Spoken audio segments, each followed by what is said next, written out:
Today on Black Business Matters, we interview Anna Mitchell. She is the owner of Gobble Dogs. This is a food truck, and of course, with the COVID-19 pandemic, they have been hit hard. But you have to hear the story of this woman who left her job for a hot dog. Shawn Micheles homemade ice cream is the only place to go when the ladies crave delicious old-fashioned homemade ice cream. Their vanilla tastes just like Grandma used to make it. With over 35 flavors, all made with the freshest ingredients, Kathy has never had banana pudding ice cream this good. It's homemade ice cream the way you remember, and Shawn Micheles doesn't upset your stomach. Enjoy in-store or take it to go. Shawn Micheles, fall in love again. First-time customers, buy one, get one free. It's always exciting to meet entrepreneurs who are doing incredible stuff, unique stuff, and different stuff. And so I was just completely intrigued when I heard that you left your job for a hot dog. So, Anna Mitchell, tell us who you are and what do you do? Thank you so much, Mr. Muhammad, for having me. I'm so excited to be here and be a part of to be able to talk to your audience and let me know a little bit more about our business, Gobble Dog. So we started back in 2012. We're actually out of the Western Burbs, out in Aurora. So we started there, and even before we actually became who we are, I have to tell you how Gobble Dogs even got its name and how it started. So a girlfriend of mine, Lindy, and I have to plug Lindy a little bit because Lindy, she also is an entrepreneur herself. She has Lindy's Cooking Studio. Lindy at the time had two small children, and she was holding, as we always do, having these birthday parties, and we're trying to rack our brains to do something simple and fun that, that'll engage the kids and keep the parents happy. So I'm not big on, activities all the time. So I was just like, I'll take care of the food as long as I can, choose foods that I can eat. Now, I don't eat any beef or pork. So she agreed that I could do it. And so we just kind of kicked around some ideas and we came up with hot dogs, turkey hot dogs. And so we wanted to make this just as enjoyable for the parents because they're going to be there too for the next 2 hours. And we wanted to give them some different options that they could enjoy. And so we kicked around a bunch of different ideas on toppings. And so with kids, it's always pretty simple. They just want ketchup on their dogs. But we wanted to do something a little fun, a little more elaborate for the parents. And so we came up with like our savory dog, which is a sauteed onion and garlic with Parmesan and cheddar cheese. We came up with a California dog, which has onions and tomatoes with pico de gallo, with the jalapeno, avocado, and poblano pepper sauce on it. And then, of course, your classic Chicago style. So as you can imagine, it went over very, very well. And it was then that my girlfriend was just like, oh, Anna, you know what? You could make this into a business. And it just kind of like took off from there. We started in 2012 as a catering company. And we actually, this is the funniest story. We actually started as a catering company going to people's homes. We brought all the products. We brought the birthday decorations and everything. We brought the tables. We brought the garbage bags. So when everything was done, all we did was we laid everything out so the kids could use the toppings that they wanted on their dogs as well as the parents. And when we left, we took everything with us, including the garbage, so there was no cleanup. So with the birthday celebrations, it was typically a dog, chips, and then we had the drinks as well as the cupcakes, because nowadays having the full cake, it's left over, and so it's a little less waste for the parents. And so we took all of that and we went home with it, or discarded it, and they loved it because it was easy cleanup for them. They didn't have to do anything because we took care of everything. Then 3 years later, we got our food truck, which I love so much. And that's when we did our, having the food truck for a couple of years, we decided to leave our job for a hot dog. And then we moved into the LaSalle Street Metro Station with a small kiosk. And now we're looking forward to our second sitting location in Hyde Park. And that's been moved back because of the virus, but we're still planning on opening this summer. I know Man, that's amazing. Well, I guess what they say is true. Ain't no party like a Gobble Dog party. The Gobble Dog party don't stop. Man, that's beautiful. So that took some courage. That took a tremendous leap of faith to leave the job. I know people that listen to entrepreneurs all the time. That's one of the things that aspiring ones want to figure out. How do they, determine if it makes sense? Does it work? I love that you created a track record first where you saw it was a demand before you left the job, right? You made sure that, hey, people want this and they'll pay for it. Absolutely. Toure, when I was, I actually started the business when I was in grad school, believe it or not. And I was actually, when I should have been paying attention, I was sitting here on the internet trying to figure out, okay, now what do I need to do for LLC and doing all of this stuff, trying to get the business started. And so it was a slow process because, from 2012 now to 2020, it's 8 years in the process. A lot of people think, oh, I think you further, but, further along by now. But we really did take baby steps. And because, I am self-financed, so I've not taken out any loans or anything like that. And so everything that's brought into the business, I brought into the business. No investors, no outside. And, obviously as we grow, it's something we certainly want to consider now. But, in the beginning, I just didn't want to be held accountable to anybody. And I felt funny about, if this didn't go well, I didn't want to lose anybody's money.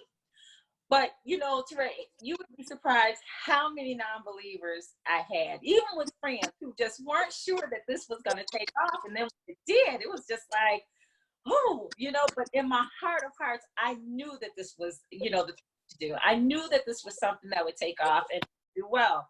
And what's even more funny, that's considerably just kind of crazy about this is that when I left my job, my kids were a year in school, in college. Wow.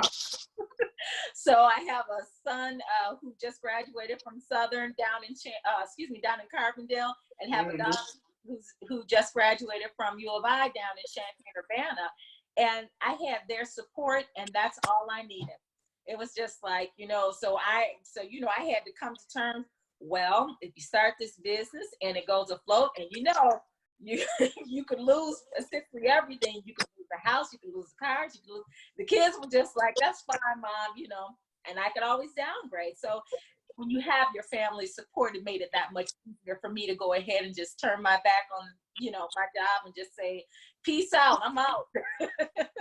Man, that's amazing. And you mentioned those flavors, and I see this is not a picture we're looking at. These are actual hot dogs right here.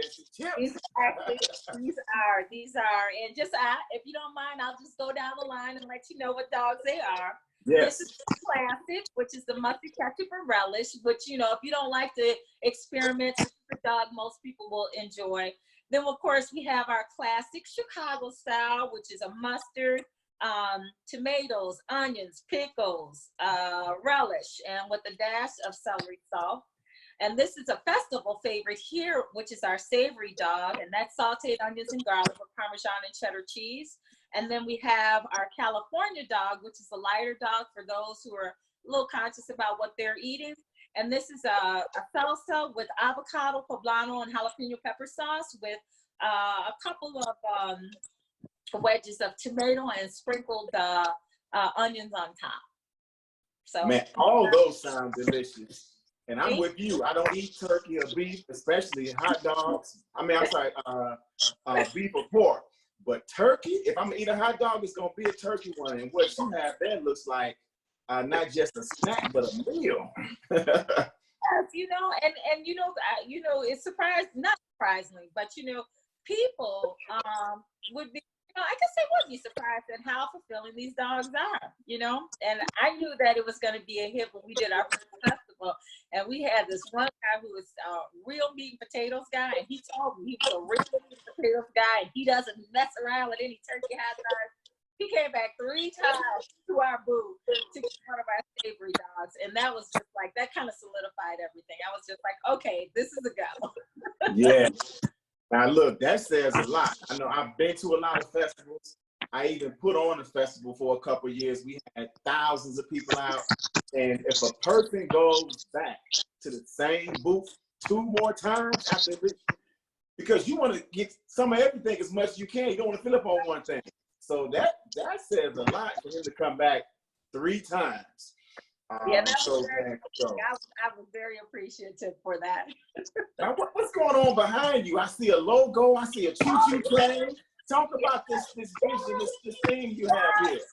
So this is our Gobble Dogs logo. This is our original Gobble Dogs logo here. And then, of course, the choo-choo train with the conductor Gobble Dogs in the back. This is the one that we use for the metro station. So you'll see these on our T-shirts, on our aprons. You'll see that's part of our brand. And I actually purchased this recently because, you know, when we were, you know, as we face this pandemic, I started thinking about some ideas, and with the help of Christy, who's a young lady who's been helping me, I've been thinking about some ideas that we can do to continue to keep Gobble Dogs, you know, on people's minds. And so in the next week or so, you'll find us doing some videos, some fun activities that parents can do with their kids, as well as some virtual activities you can do with your girlfriends. Like they have this new app called House Party where you can get on.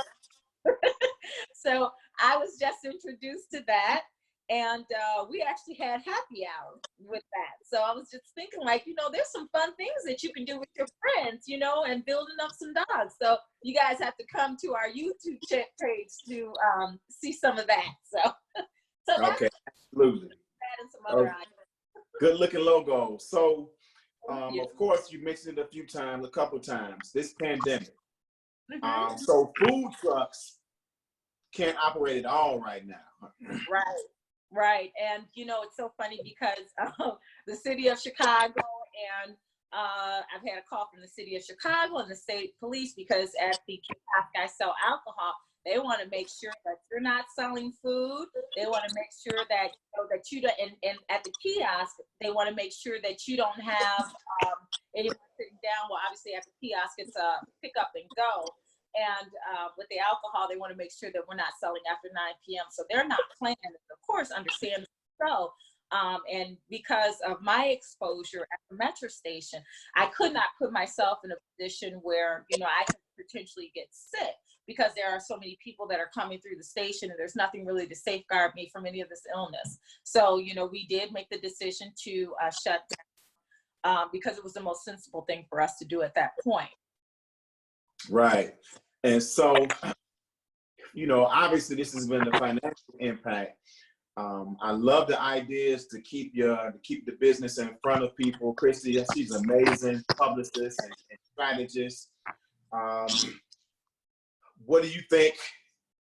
You know, I've been talking to businesses about how this may change things permanently in some ways that you do business. So are you thinking long-term about, you know, because they're talking about, man, 2021 before, you know, people will be comfortable and before probably we'll be able to go to huge events again.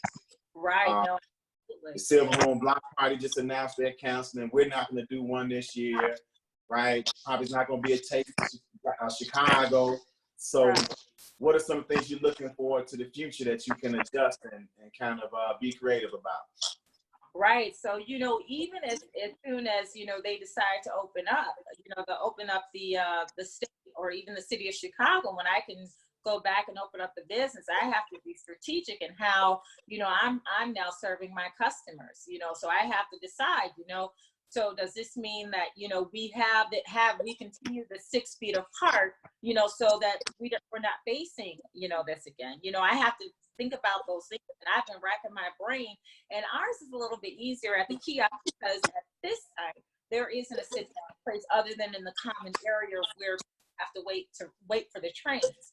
But I have to think about how I'm serving, you know, we're very, very clean, you know, so that wasn't really an issue about us having to clean and, you know, sanitize and stuff. So that was never an issue for us. We were doing that anyway, washing our hands, you know, but of course, continuing making sure that, our customers are just kind of safeguarding our place. One of the things that I can tell you up front is that we would have customers who would come and put their items on the area where because of I'm sorry, my mind is it's escaping me, on the ledge where food is set. So now we have to be more cognizant of that and tell them, hey, you know what, we know it's probably an inconvenience for you to have to go through your purse, but we ask that you have your money ready so that you're not putting your belongings on top, because we want to make sure that wherever we have people's food, it's safe. You can't set that stuff up there. And then of course at the spot that we're renovating, we're looking forward to opening later this summer. We have to look at our spacing now. Things that you really didn't think about, like how far apart people should be. And our spot, I think at this point, where it's gonna be greatly reduced, because we're gonna have to determine how far apart do we want people, and what are the items that we want to have up, and do we want to have a guard up for our employees so that that they can feel comfortable and feel safe, because people are jolted by them, because just the idea of people sneezing. Think about that the bus driver where the lady came on the bus and sneezed, and it's just like he reported that, he got on, he recorded it, and then a few days later he was he had the sickness, and then he's gone. I mean, the illness is real, and so we do have to be strategic and take those steps to make sure that we're not just safeguarding ourselves and our employees, but also safeguarding the public as well. Right, absolutely. And so tell us the website, and you got a Facebook page, I know, Twitter page, how people reach you and follow you on YouTube. Yes, please. So our website is www.gobbledogs, and that's GOB as in boy, B as in boy, LEDOG as in George, G as in George, 2 G's, .com. And then our Facebook, our Instagram page, our Twitter page, and our YouTube page is all Gobble Dogs. So it should be an easy find.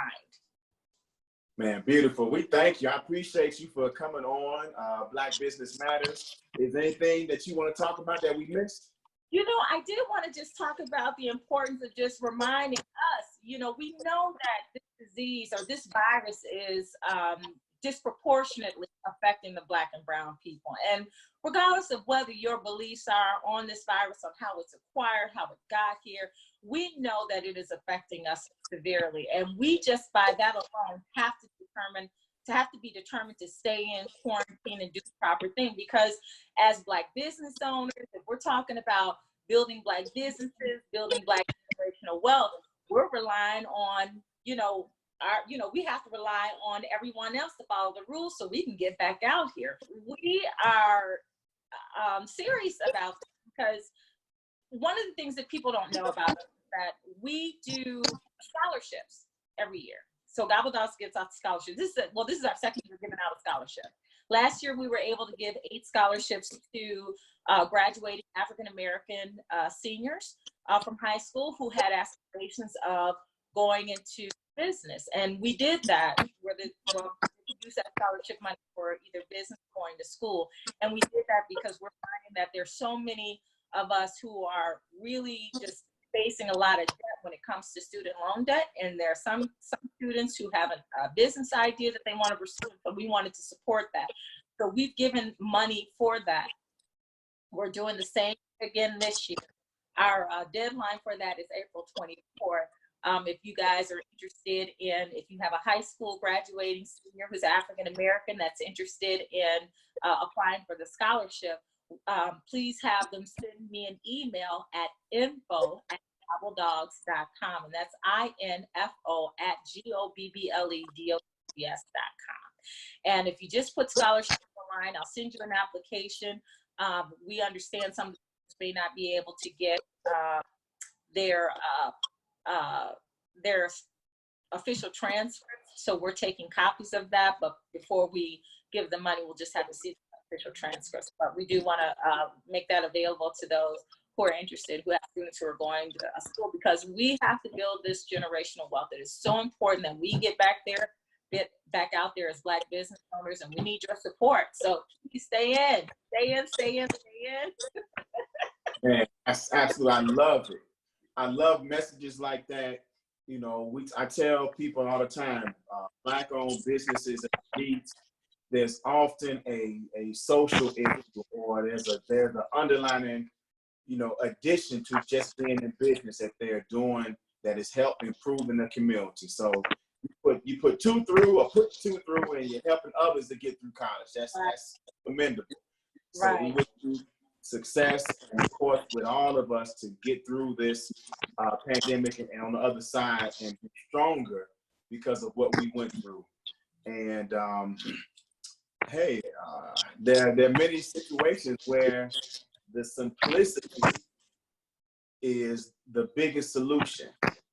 And so, even when you talk about your food, it makes me, your product, it sends me back to simpler times in my life, right? When, playing baseball, Little League baseball, and going to the park and going to basketball games with, and football games. So, you may end up having people that really want to have a hot dog once they get out and they're able to get around. So they're going to have to come out, get out there to West Aurora, get downtown, right, to get to that train station or wherever. Did you mention the Hyde Park location? Yes. So we are going to be opening at